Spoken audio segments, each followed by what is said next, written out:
Welcome to New Possibilities. I speak truth to power without fear. So, as you all probably know by now, 6 pipe bombs were mailed out to several people. One was sent to the Clintons, another one was sent to the Obamas, one was sent to George Soros, one was sent to former CIA director by the name of John Brennan. Pipe bombs were sent to Maxine Waters and Eric Holder. And I just want to take a few minutes to share my thoughts about this situation. I think that more likely than not, a Trump supporter sent these bombs out. And before I get into explaining why I think that's the case, let me just first start off by talking about the Trump administration and its priorities.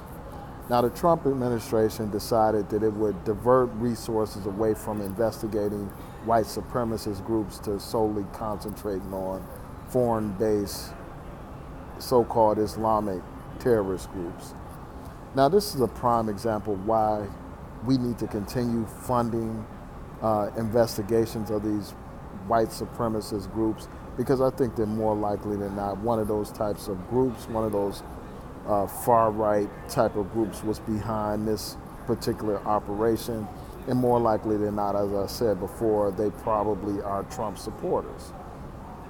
Now, because of the cutbacks in funding, they don't have the funding to investigate groups like this. You know, they're just focused on these foreign-based groups, even though these far-right and white supremacist groups are a greater threat than any of these foreign-based groups are in the United States.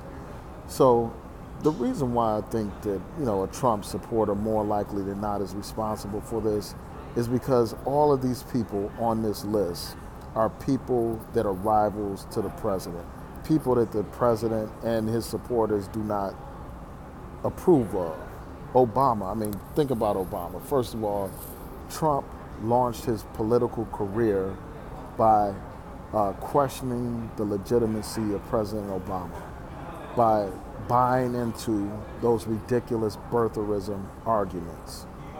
And everything that Trump is all about is trying to dismantle Obama's legacy, or dismantle all the things that Obama had accomplished during his presidency. This Trump administration has rescinded a lot of Obama's policies. They're trying to do everything that they can to undo the Affordable Care Act. So obviously, the Trump administration is hostile to President Obama. We saw that hostility during one of those correspondence dinners. Obama was basically clowning him, and I just think that, this is another reason why, more likely than not, a Trump supporter is behind this whole thing. And then when you look at John Brennan, the Trump administration revoked his security clearance because he made statements that are critical of the president. So I would not be surprised if a Trump supporter is not behind these attempted terrorist attacks. And that's what they are. These are terrorist acts.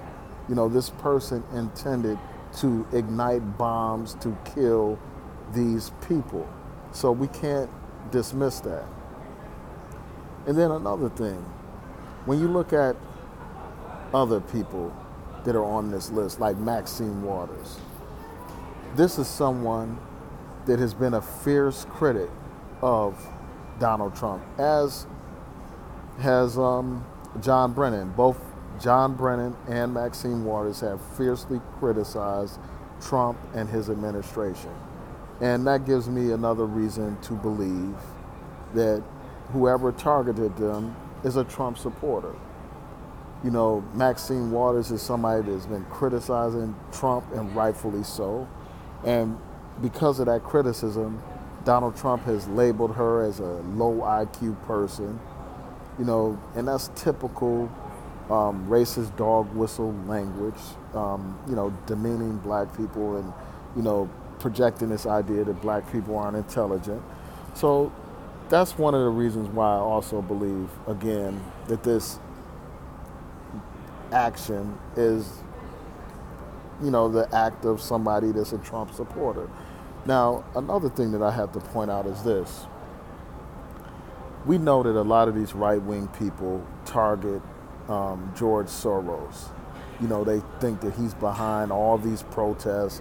They think that he's the source of, everything that's going wrong. Like they think he's behind some conspiracy to create Black Lives Matter and to protest against police brutality and to just foment division and chaos in American society. It's more of the same old anti-Semitic conspiracy theories that you hear all the time. That's what a lot of these far-right people believe in. And that's what, stations like Fox News feed into. They feed into that type of hysteria. And I would not be surprised if one of these right-wing fanatical Trump supporters wasn't behind this whole thing, because these are the categories of people that they target. African Americans, Jewish people, and etc. And that's something that also needs to be pointed out. I mean, just like how white supremacy and anti-Semitism go hand in hand. And I wish, a lot of the people in our community who are quote unquote woke wouldn't buy into all that, anti-Semitic rhetoric and stuff. But that's a whole nother subject. Now, another reason why I think that more likely than not this is a Trump supporter is because this is something that Trump low-key encourages. He encourages violence. During his political campaign, he encouraged his supporters to be violent against protesters at those Trump rallies. Also, when you look at statements that he's made about reporters, for instance, he joked about some congressman body slamming a reporter. To him, that was amusing. To him, that was a joke. So this man regularly encourages violence, and it's no surprise that one of his own supporters would not engage into this type of violent type of activity. So I would not be surprised at all if the person who is responsible for this crime is not a Trump supporter. In fact, I would be surprised if they were not a Trump supporter. We know what kind of people support Donald Trump. We know that some of the most extreme people in this country support him. We know that many of these supporters are, rabid. They are like sick animals that are, full of anger and hate and stuff. We know that the alt-right supports this man. We know that groups like the KKK support this man. We know that neo-Nazis support this man. The KKK supports this man. So I wouldn't be surprised if one of those organizations weren't behind this, and more likely than not, again, they are Donald Trump supporters. And one thing that came to mind when I read this story and I heard about this story is the Kavanaugh hearings. Like during those Kavanaugh hearings, he talked about how this whole issue of him allegedly trying to rape a woman was probably some conspiracy cooked up by the Clintons to get revenge against him. And I think that